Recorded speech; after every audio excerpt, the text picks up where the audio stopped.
Habib Rizik Syihab Center itu bersama dengan kantor pengacaranya Ahmad Yani itu melakukan eksaminasi terhadap kasus vonis Habib Rizik Syihab di rumah sakit UMI. Yang mengejutkan itu mereka menemukan data bahwa setidaknya 60% dari putusan hakim itu berdasarkan plagiat.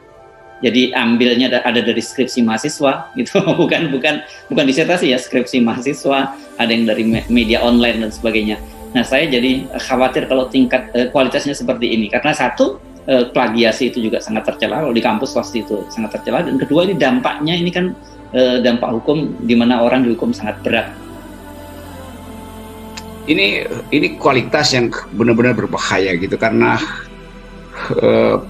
pikiran orang, kasus ini betul-betul kasus hukum yang diperiksa dengan kecermatan.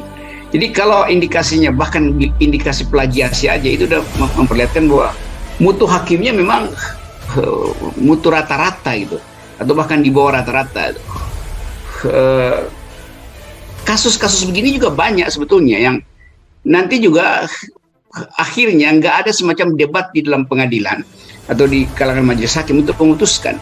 Dia copy paste saja dasar pertimbangan atau manifesto dari seorang tokoh, dan nggak bisa disebutkan referensinya tuh. Jadi mestinya si mahasiswa ini aja yang bikin skripsi yang jadi saksi ahli kan, jadi lebih gampang, sehingga dia bisa kutip aja tuh menurut kesaksian skripsi ini yang telah diuji dan dapat A+ misalnya. Lama-lama nanti itu skripsi bajakan juga jadi dasar pengambilan keputusan itu kan, atau disertasi abal-abal dijadikan dasar, atau bahkan 2 kali plagiasi nih, hakim keputusannya mengutip, meniru, jadi memplagiasi skripsi, padahal skripsinya sendiri juga hasil plagiasi. Jadi bisa berkali-kali. Jadi itu yang disebut itu ada buku di sampingnya Hersi itu, Andy Rooney itu, saya dulu suka nonton film di CBS kalau nggak salah itu. Dia pernah bilang begini, anjing yang average itu lebih berguna daripada orang yang average itu. Jadi kita bayangkan misalnya bahwa ini hakim juga nih average saja nih, di bawah standar semua nih, karena memplagiasi itu. Jadi sekali lagi hidup kita ini diatur oleh orang-orang yang ya secara otak kurang, karena itu dia harus plagiasi karena dia disuruh untuk memutuskan. Dia sendiri nggak punya dasar hukum untuk memutuskan, jadi dia plagiasi aja kan. Sebetulnya hakim kan diperintahkan oleh undang-undang putuskan berdasarkan hati nurani. Nah, hati nurani itu nggak boleh hasil plagiasi kan. Ini gilanya nih negara nih.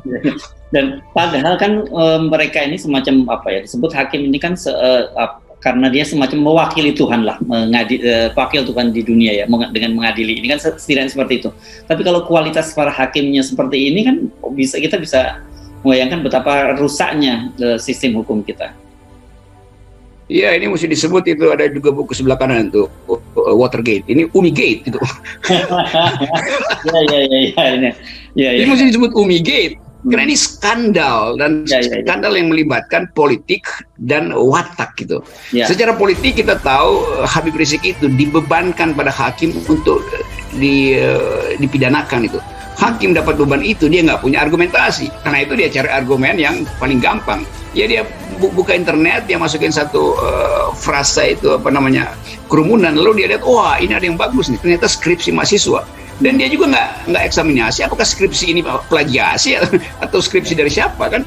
Jadi satu paket cara berpikir yang dungu ini udah menyebar sampai ke segala ranah akhirnya kan. Jadi istana memang mendiseminasi kedunguan itu sampai hakim itu kemudian jadi banal. Itu yang disebut banality of evil. Berbuat kesalahan pun dia nggak ngerti bahwa itu kesalahan.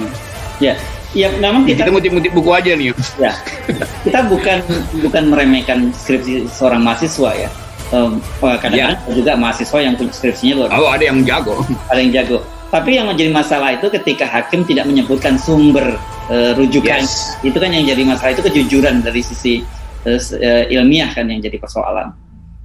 Betul, padahal sebetulnya kita tahu di dalam hukum yang sedang berkembang itu biasa disebut ius constituendum. Jadi hukum yang akan datang, the future law, dia memang mesti diasuh dengan teori-teori baru tuh.